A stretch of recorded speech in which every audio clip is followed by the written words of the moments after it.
Assalamualaikum warahmatullahi wabarakatuh. Waalaikumsalam warahmatullahi wabarakatuh. Sapa kembali bersama AF8487. Kali ini pembahasan kita tentang niat dalam berwudu. Nah, pertanyaannya Ustadz, kapankah niat itu dilakukan? Apakah niat itu harus dilafazkan? Dan bagaimana bunyi lafaznya? Silakan Ustadz. Baik. Bismillahirrahmanirrahim. Qalu subhanaka la ilma lana illa ma 'allamtana innaka antal alimul hakim. Terkait dengan masalah niat dalam berwudu, ya. Yang pertama bahwa niat itu dilakukan ketika di awal kita melakukan aktivitas wudu, ya. Yaitu kalau di awal wudu itu adanya ketika membasuh muka. Maka disitulah letak niatnya. Ketika air sampai di muka, situlah kita niat. Ya.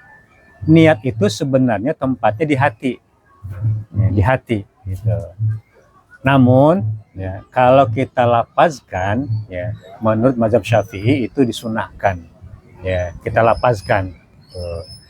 Ya. Apa lapaznya? Yang biasa kita hafal adalah nawaitul wudu'a di raf'il hadasil asghari fardhon lillahi ta'ala.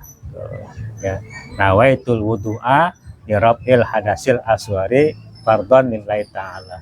Aku niat wudu untuk mengangkat hadas kecil karena Allah Ta'ala. Tapi ada Ustadz, kalau dari dulu nih kita dapat dari guru-guru kita dulu, ada yang niatnya cuma begini, nawaitu raf'al hadasil asghar fardhon lillahi ta'ala. Boleh juga, boleh, ya.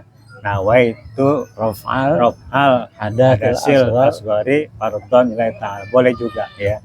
Nawaitul wudu'a saja juga boleh juga, gitu kan. Ya. Ya. Namun itu bukan niat yang sebenarnya, itu talafuz bin niyah, redaksi niat. Niat yang sebenarnya adalah dalam hati, ketika air sampai di muka, situlah kita niat. Aku niat berwudu, gitu sudah sah tuh. Ketika berbarengan dengan air sampai di wudu, karena di muka ya maksudnya, di muka. Karena yang namanya niat itu muqtarinan bil fi'li, berbarengan dengan perbuatan, itu namanya niat, gitu. Berbarengan dengan perbuatan, gitu. Jadi ketika wudu, maka berbarengan dengan bagian wudu yang pertama kali kita lakukan adalah muka, gitu.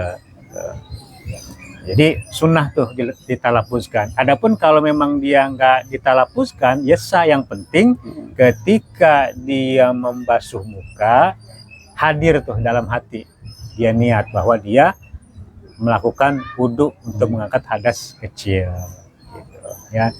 Jadi ada perbedaan juga antara niat dengan azam, ya. Kalau azam itu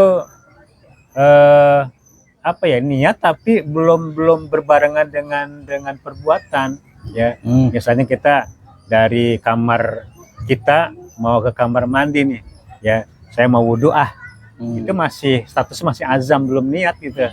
Nah, nanti ketika ada di kamar mandi, di kamar wudu, nah kita mulai di awal pertama kali air sampai di muka kita, itulah yang namanya niat, muqtarinan bil fi'li, berbarengan dengan perbuatan.